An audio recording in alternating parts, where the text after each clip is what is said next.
Zdravo svima! Ja sam učiteljica Svetlana, a današnji video posvetila sam tablici množenja. Kao što svi već znamo, tablica množenja se često pretvara u noćnu moru dece, roditelja, a ponekad i učitelja. Ja sam napravila jednu strategiju kojom svakom mom đaku objasnim da u stvari on uopšte ne mora da nauči celu tablicu množenja ako zna određena pravila. Ispred nas je jedna tablica množenja, pa hajde da vidimo o čemu se tu radi. Počet ćemo od množenja brojem 1. Bilo koji broj koji pomnoži po brojem 1, za rezultat daje taj isti broj. Tako imamo 1 puta 5 je 5, 1 puta 8 je 8, 1 puta 100 je 100, 1 puta 15 je 15. Analogno tome, množenje sa brojem 10 nije ništa drugo nego množenje brojem 1, ali se dodaje 0. 10 puta 5 je 50, 10 puta 7, 70. I to uopšte nije teško da se zapamti.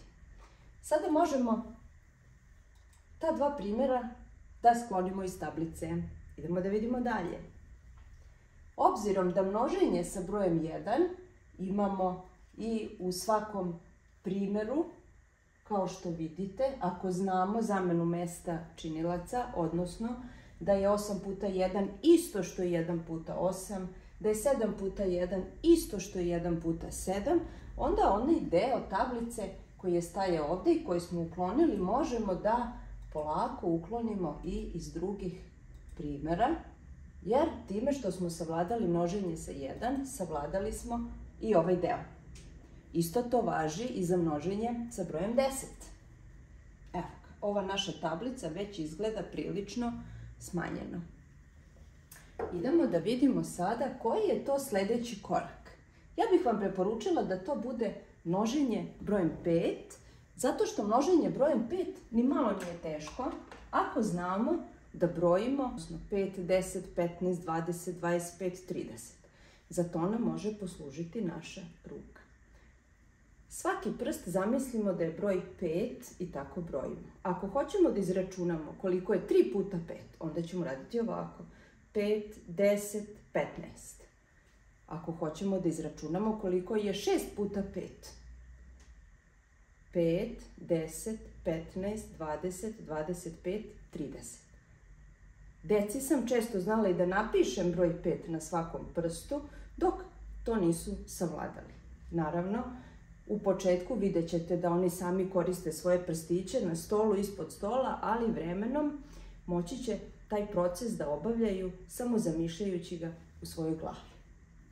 Kao što smo uklonili iz tablice množenje sa 1 i 10, sada ćemo da uklonimo i množenje sa brojem 5. U svim ovim primjerima takođe imate množenje brojem 5, ako uzmemo u obzir zamenu mesta činilaca. Došli smo do toga da smo skoro pola tablice odbacili. Hajde da vidimo šta ćemo dalje. 3 puta 6 je isto što je 6 puta 3. 4 puta 7 je isto što je 7 puta 4. Dakle, od svih ovih primjera koje ovde vidimo, mi faktički pola možemo da odbacimo, ako smo zapamtili da je zamena mesta činilaca svojstvo koje znači ako činiocima zamenimo mesta, proizvod se neće promeniti.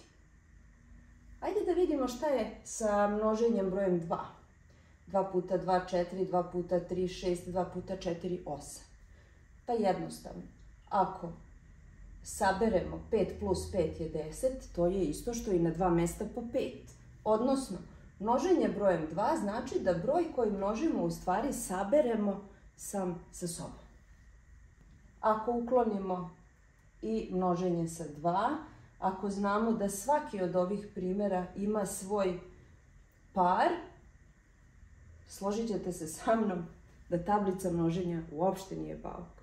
Naravno, postoji tu sada dosta primjera koje morate da naučite napamet. Ali, ako smo krenuli od pretpostavke da je tablica množenja sve ovo, ali činjenicu da pola tablice, ako zapamtimo, znaćemo i celu. Međutim, nije samo to. Ako naučimo na vreme tablicu množenja, znaćemo i deljenje. Uzmimo primjer 9 puta 4 jednako 36.